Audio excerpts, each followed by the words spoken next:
नमस्कार दोस्तों, बलिया शहर की बात है। आज समाजवादी पार्टी कार्यालय के सामने देश के गृह मंत्री अमित शाह का समाजवादी पार्टी के लोग पुतला लेकर प्रदर्शन कर रहे थे। वहीं कोतवाल पूरी पुलिस टीम के साथ समाजवादी पार्टी के हाथों से पुतला छीनने का काम किया गया, जिसको लेकर समाजवादी पार्टी के नेताओं में आक्रोश है। क्या रहा, किस तरह का प्रदर्शन रहा? देखिए, अमित शाह जी ने संसद के अंदर बाबा साहब भीमराव अंबेडकर जी के बारे में बहुत ही अशोभनीय भाषा का प्रयोग किया है उन्होंने, जिसको लेकर हम लोगों ने क्या कहा था? उन्होंने कहा कि क्या बनाए हो। हम चूँकि आप मीडिया के लोग हैं, इस चीज़ को समझिएगा। उन्होंने जो भाषा का प्रयोग किया वो मैं नहीं बोल सकता हूँ। अगर मैं बोलूँगा तो उनमें और हम में अंतर क्या रह जाएगा। उन्होंने जिस तरीके का भाषा का प्रयोग किया वो शब्द मैं नहीं कह सकता हूँ। तो क्या रहा आज के प्रदर्शन में? प्रदर्शन में रहा, अमित शाह जी को प्रधानमंत्री जी बर्खास्त करें और वो माफ़ी मांगे देश के सामने, अमित शाह जी।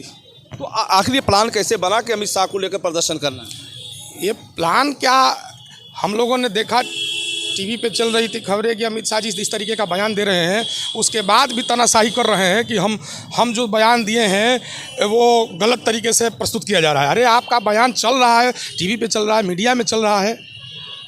इसके खिलाफ हम लोगों ने आज उनके खिलाफ लोकतांत्रिक तरीके से प्रदर्शन करने का काम किया।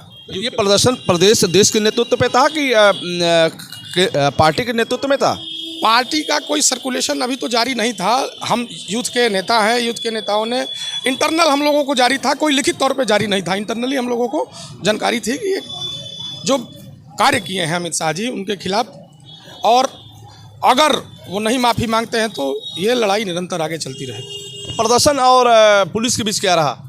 समाजवादी पार्टी के नेताओं और पुलिस के बीच क्या रहा? नोक झोंक होता रहा। तो आप लोग पुतला नहीं जला पाए? अब चूँकि प्रशासन सरकार का सिपाही है और सरकार का किसी तरह से हनन न हो, सरकार तो निष्पक्ष, जब सरकार तो संविधान से चलती है और संविधान का बगिया उघड़ने वाला गृह मंत्री जो अमित शाह है, उनको जो है आपने सीधे सीधे देख ही रहे हैं कि उनका रवैया क्या है। उनको ये मालूम नहीं है कि संविधान से ही वो सदन में आए हुए हैं और संविधान के गरिमा के जो है कि तार कर रहे हैं। ये बहुत, चूँकि उनका दोष नहीं है, वो भारतीय जनता पार्टी की पैदाइशी में ही ऐसी एक सोच है जो कि आरएसएस कभी महात्मा गांधी और तिरंगे का जो है कि हमेशा अपमान किया है, और कभी भी आज़ादी के बाद 70 साल के बाद भी तिरंगे का जो है कि उन लोगों ने झंडा तोलन नहीं किया है। और अब क्या बताया जाए, इससे ज़्यादा बड़ा दुख क्या हो सकता है कि जो हमारे देश में एक बड़ी संस्था हो और जो गांधी को नकारती हो और तिरंगे का अपमान करती हो, ऐसे व्यक्ति को संविधान का पाठ पढ़ाना बड़ा ही। भारतीय जनता पार्टी तो हमेशा तिरंगा यात्रा की बात करती है जी, वो दिखाती है ना, वो दिखाती है कि हम तिरंगा से प्रेम करते हैं। तिरंगा यात्रा निकलता भी है, वो निकलता है दिखावे के लिए, जनते को किस तरह से भ्रमित करना है, जनते को किस तरह से जो दिमाग पर डालना है। और आपने कभी मीडिया के सामने देखा, एक पत्रकार बंधु पूछ रहे थे उनसे, तो तुम तड़का करके बात भी कर रहे थे। उनका लहजा क्या है, वो देश के नंबर 1 गुंडे हैं और देश के नंबर 1 गुंडे से जो हिटलरी से देश को अपने अंदर जो है समाहित करके अपना काम करना चाहते हैं। तो समाजवादी पार्टी के नेता एक हाथों में अंबेडकर की फोटो और दूसरे हाथ में प्रदर्शन का झंडा। तो दोस्तों, आज कांग्रेस दफ्तर के सामने समाजवादी पार्टी के नेताओं ने गृह मंत्री अमित शाह को लेकर एक बड़ा प्रदर्शन किया है। इनका ये कहना है कि अमित शाह को इस तरह की भाषा का इस्तेमाल नहीं करना चाहिए, जिसको लेकर समाजवादी पार्टी नेताओं में आक्रोश व्याप्त है।